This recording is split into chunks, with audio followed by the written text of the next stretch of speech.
Hola, muy buenos días. Bienvenidos a EPG Pathshala de Español.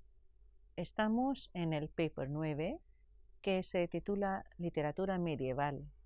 Me llamo doctora Alka Jaspal e imparto clases de literatura española medieval en la Universidad Nehru de Nueva Delhi. En este módulo hablaremos de la obra Gran Conquista de Ultramar de finales del siglo XIII. En la producción literaria llevada a cabo en la corte de Sancho IV, se realiza una adaptación de las estructuras temáticas y formales de textos historiográficos y doctrinales de acuerdo a las nuevas expectativas de la época. Por lo tanto, se utiliza la materia de las cruzadas de ultramar en vez de la materia troyana. Se realiza una labor recopilatoria de la materia disponible bajo la mirada y dirección de tanto Alfonso X como Sancho IV y resulta en la gran labor recopilatoria en la forma de la Gran Conquista de Ultramar. No era el único libro pensado en una corte y proseguido en la otra. Tenemos otras obras como El libro del tesoro o la versión amplificada de la General Historia.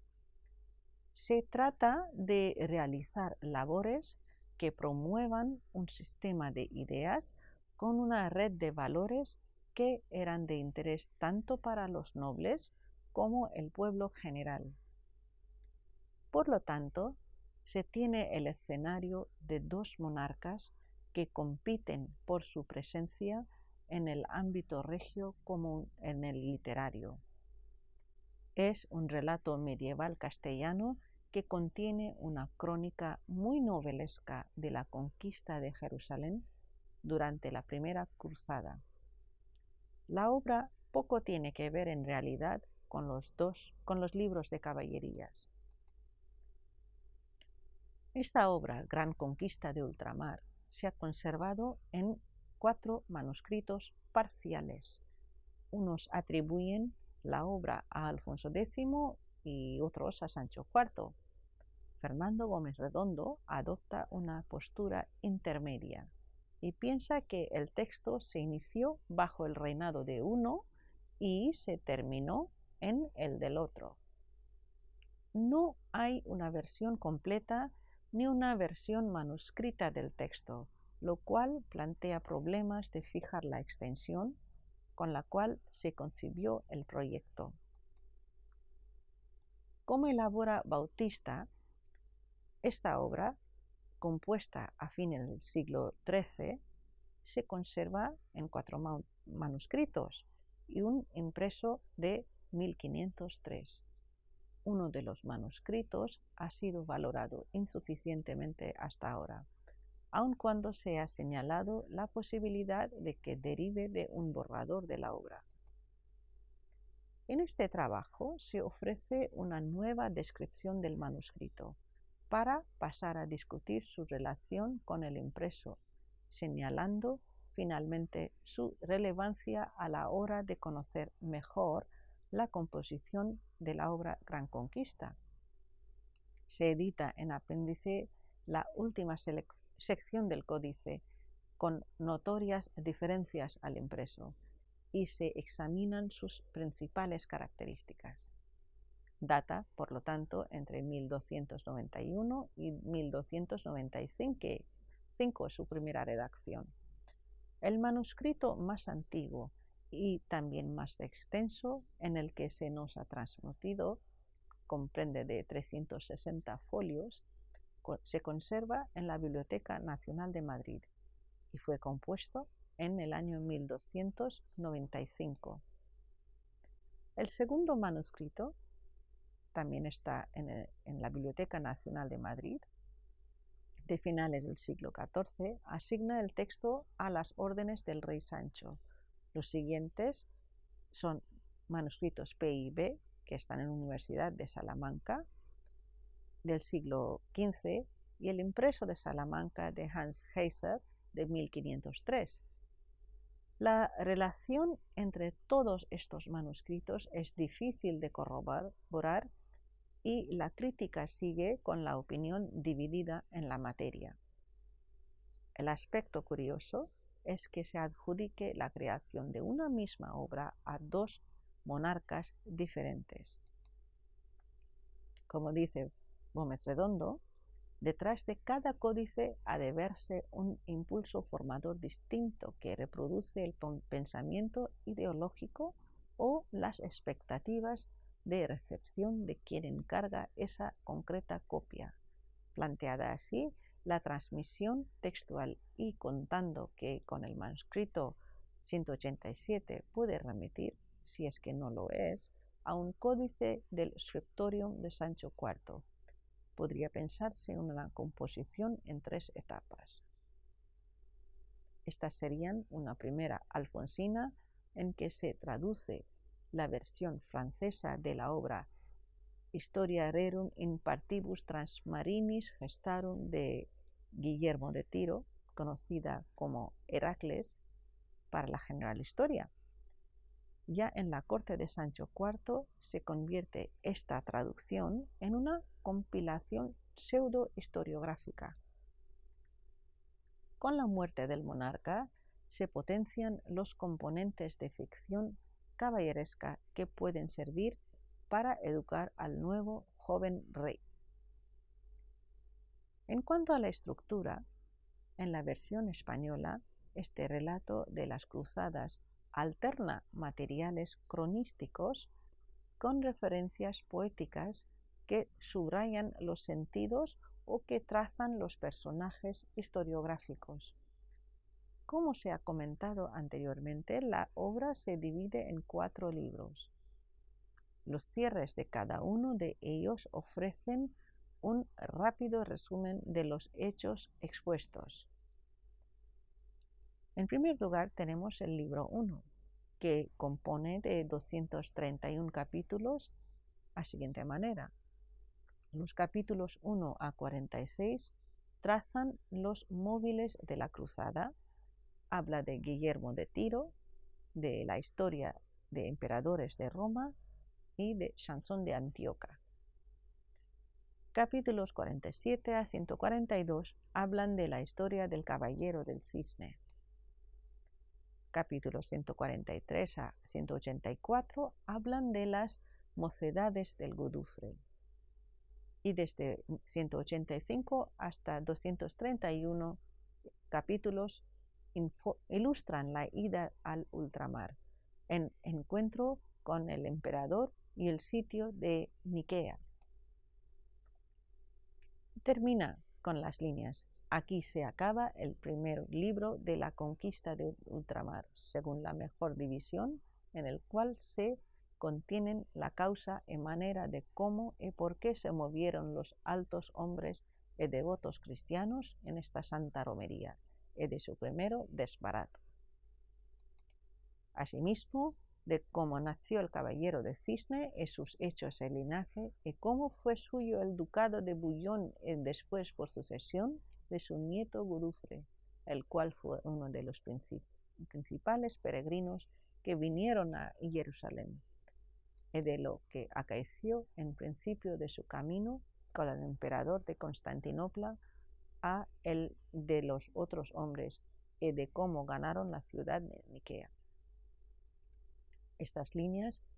Con estas líneas termina el primer libro. El segundo libro habla de la materia que retoma las ideas con las que termina el primero. Así se ve el desarrollo de las cruzadas. Se adecua a 2 ideas anunciadas en el cierre del libro 1, que son, diciendo que comienza el segundo libro que cuenta de lo que adelante les acaeció y cómo ganaron a Antioquía. Componen de 265 capítulos con la siguiente disposición temática.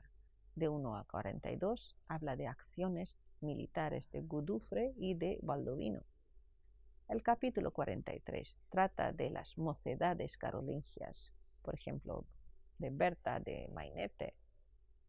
Capítulo 44 a 169 tratan de la conquista de Antioquia. De 170 a 207 tratan de la defensa del territorio y de sucesivos hasta 259 tratan de los episodios caballerescos de los cautivos del rey Corbalán.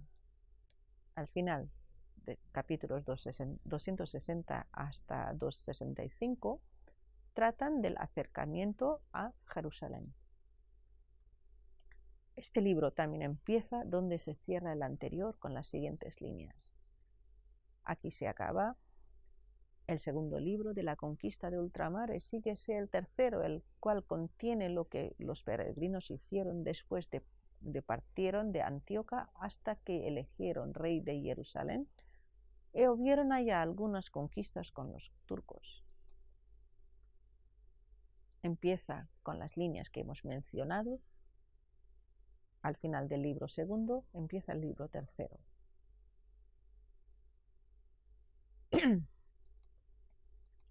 Compone de 395 capítulos con siguiente ordenación temática. De 1 a 78 tratan de la conquista de Jerusalén, de la elección de Godofredo como rey. Y capítulos 79 a 395 tratan de la muerte de Godofredo y sus sucesores. Por último, el libro cuarto compone de 377 capítulos. Se ajusta al trama histórico de Guillermo de Tiro y sus sucesores ya desarrollados en los libros anteriores. Se atiene a la siguiente ordenación. Primeros 116 capítulos hablan y siguen el trama hasta la muerte de Baldovino Niño. Desde los capítulos 117 hasta 377 tratan de los últimos reyes y las cruzadas siguientes. En cuanto al contenido y temas, son aspectos que sobresalen y son muy importantes. En la narración principal de Heracles se intercalan relatos del ciclo de las cruzadas y poemas en francés y provenzal, en su mayoría en estrofas monorrimas de versos alejandrinos. Los poemas franceses son el Chanson de Antioquia, la conquista de Jerusalén, los cautivos, Elias y los infantes de Godofredo de Bouillon, que incluye a su vez material de Chanson de Chevalier o Cygne. Entre las fuentes provenzales se encuentra otra versión de la canción de Antioquia y los cantares de gesta del ciclo carolingio. Se titula Berthe au grand pied, es decir, Berta la de los grandes pies, y el Mainete, los dos relativos a la materia de las mocedades de Carlomagno. El protagonista central de la crónica es Godofredo de Bouillon, que aparece como héroe de la conquista. Al realce del caballero contribuye una fantástica genealogía que le relaciona con el caballero del cisne, con motivo de lo cual se narra la historia de carácter maravilloso de origen francés que, de este modo, se integra en la narración cronística. También se incluyen otras digresiones entre las que se encuentran el relato de los orígenes de Carlomagno, materia que es conocida en la cultura hispánica como el Mainete o el Román de Berta la de los grandes pies, ambos con origen en los cantares de gesta franceses. Tanto la historia del Caballero del Cisne como los poemas épicos provenzales que se integran en la crónica son los puntos de interés literario más destacados en este texto, pues nos dan noticia de la difusión en España de estos relatos poéticos en los que abunda el elemento maravilloso contra la extendida teoría del realismo axial de la literatura difundida en la península. En el primer lugar, tenemos el episodio del Caballero del Cisne. Se trata de una de las narraciones más poéticas de la literatura española medieval. El relato aparece como historia independiente en los capítulos 47 a 188 del libro primero, y su inserción viene dada porque se vincula con la genealogía de Godofredo de Bouillon. El Caballero del Cisne aparece como un antepasado del héroe Godofredo y su vida sigue los lugares comunes del patrón de la narración de la vida del héroe mítico presente en todo el folclore europeo.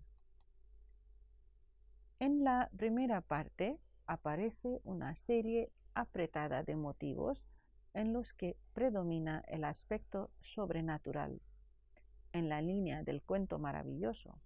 Así aparece el del barco fantasma, sin remos y sin velas, sin otro gobernador, o los niños que, tras quitarles un collar de oro con el que nacen, se metamorfosean en cisnes voladores. El relato teje dos tramas. Una procede de un chanson de geste perdido, a la que Gastón París denominó Isomberta, y otra que tiene su origen en la chanson de Chevalier au Cygne y las Enfants de Godefroy de Bouillon, quiere decir Mocedades de Godofredo de Bouillon.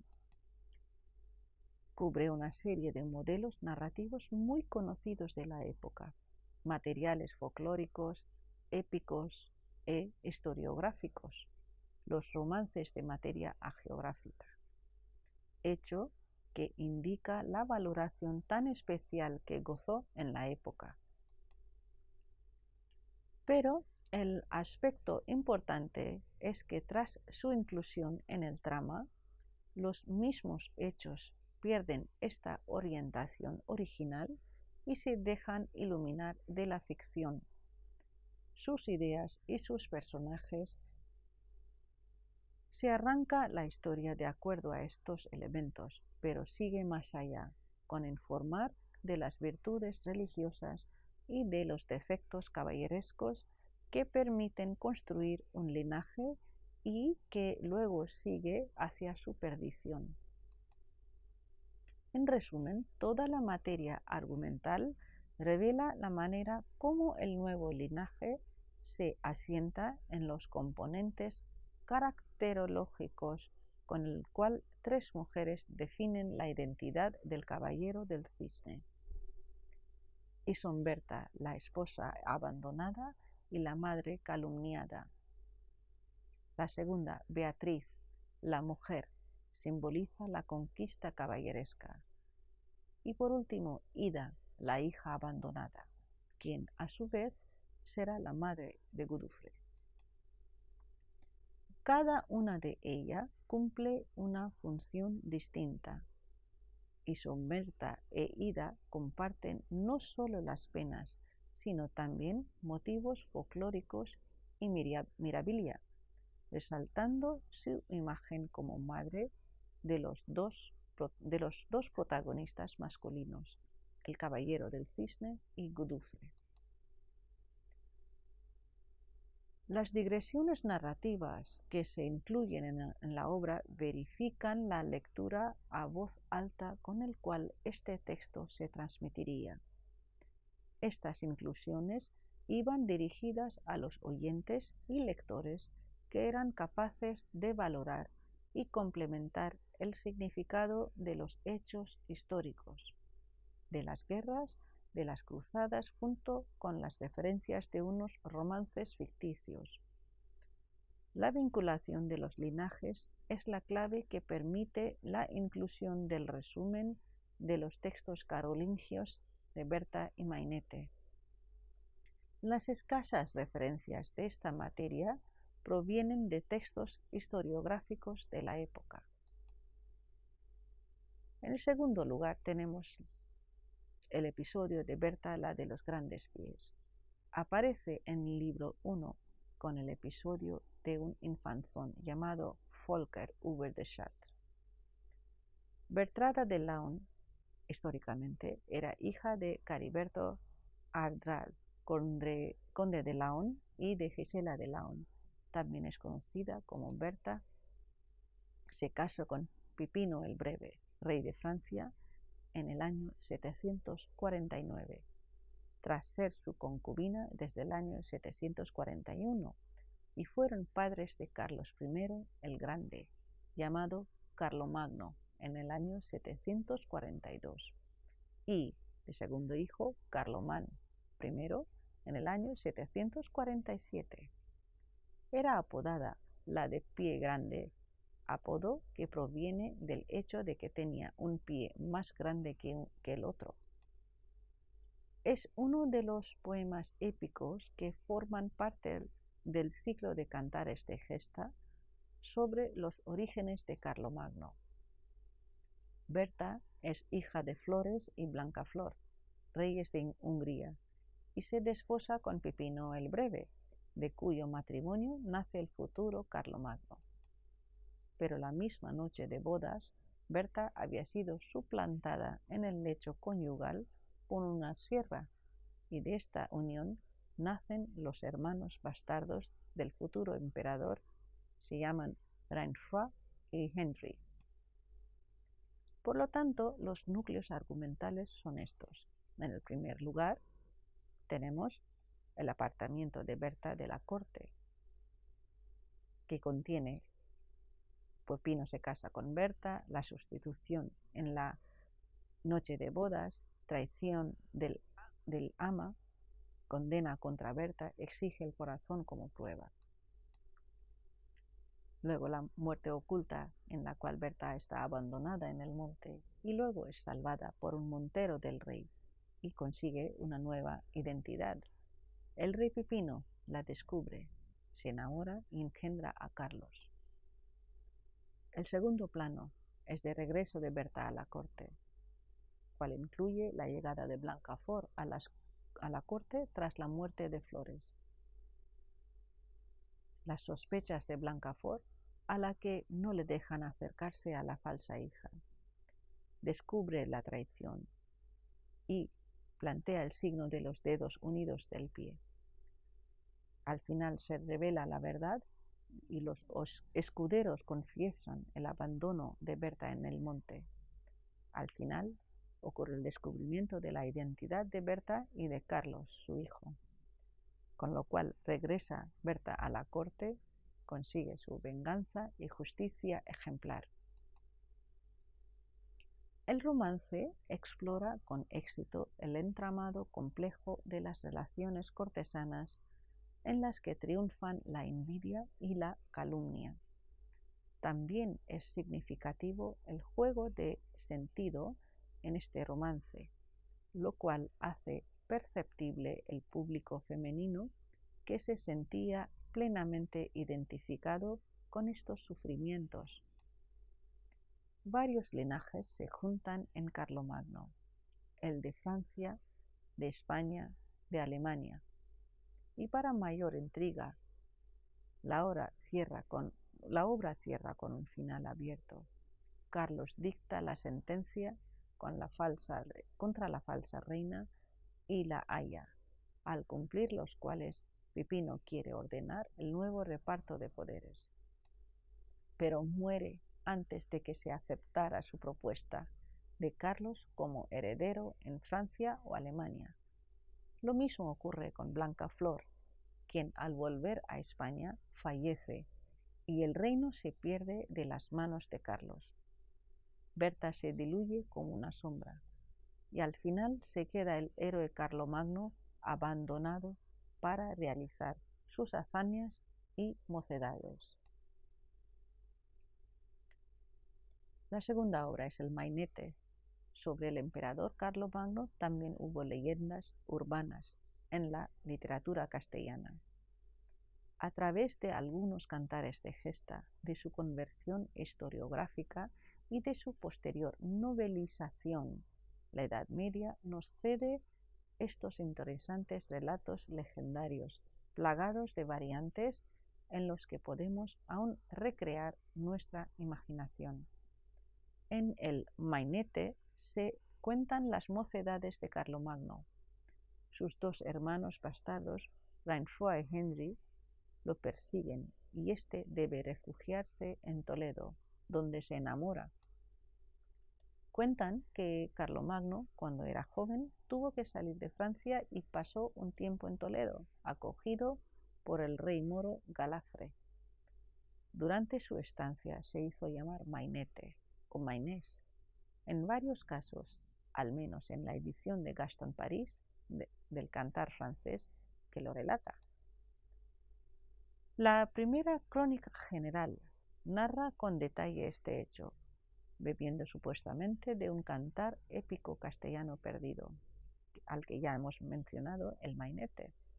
No obstante, la leyenda, pese a estar ambientada en tierras hispanas, es también conocida y versionada en Europa, bajo diferentes títulos como Mainet, Carleto, Carl Mainet. Las aventuras de Mainete por campos toledanos reúnen todos los ingredientes del género, sus amoríos, traiciones, batallas, identidades ocultas, despechos, palacios, caballeros y princesas. En Toledo reina Galafre, pues padre de la princesa Galiana. Galiana es pretendida por varios nobles, entre ellos el enorme Bramante, a quien ella no ama y con quien se acabará desatando una guerra. La presencia en Toledo de Mainete y sus compañeros franceses le permite a Galafre aumentar sus tropas, que lucharán junto a su ejército en adelante. Y Galiana, por su parte, se rinde al enamoramiento, sin saber aún que Mainete es el futuro emperador de Francia.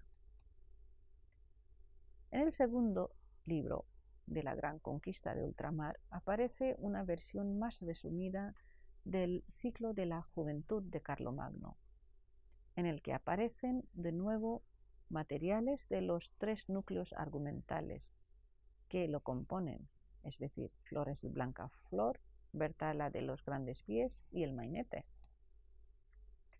La primera alusión española a esta leyenda se encuentra en el Cantar de Roncesvalles, en los versos 54 o 58, que siguen así. Cuando fui mancebo de la primera edad quise andar ganar precio de Francia y de mi tierra natural.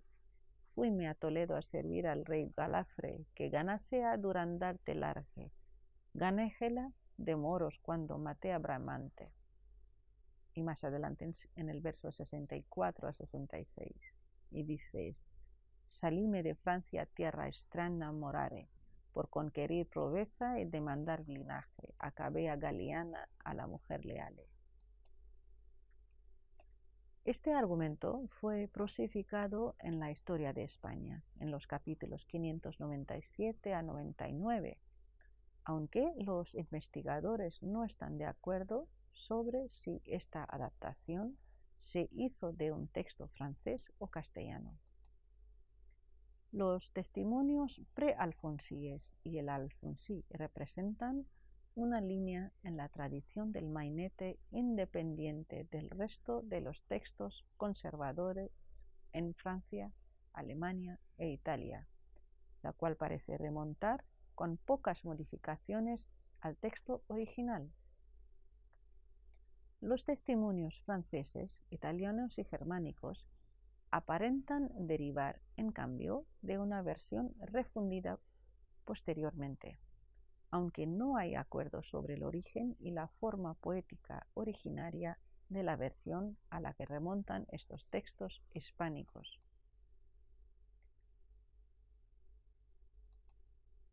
La obra Gran Conquista se ocupa más por la construcción del linaje del héroe. En este caso, la inclusión de estos temas está menos justificada, pues se vinculan a un caballero cristiano llamado Folquet, cuyos antepasados maltrataron a uno de los hermanastros de Carlos, llamados aquí Manfred y Carlón. La trama es bastante confusa en su comienzo. Las diferencias de esta sucinta versión son que Flores y Blancafort son reyes de Almería y no de Hungría. La trama es bastante confusa en su comienzo. Como dice Inés Fernández Ordóñez en su trabajo que se titula El tema épico legendario de Carlos Mainete y la transformación de la historiografía medieval hispánica entre los siglos XIII y XIV, las diferencias de esta sucinta versión son que Flores y Blancafort son reyes de Almería y no de Hungría, y conquistan territorios en África y España, y que los grandes pies de la versión francesa son ahora pies de oca, quiere decir dedos unidos, lo cual vincula a Berta con tradiciones más arcaicas. En esta versión, además, Carlos vence al rey moro de Zaragoza en el Val de Samoraín, un lugar de la región de Toledo, en la que consigue hacerse con su espada Durandarte. Con esto llegamos hacia el final de este módulo. Les invitamos a estudiar este tema de acuerdo a los links mencionados en el texto y también a las diferentes ponencias que aparecen en slideshare.com. Muchas gracias.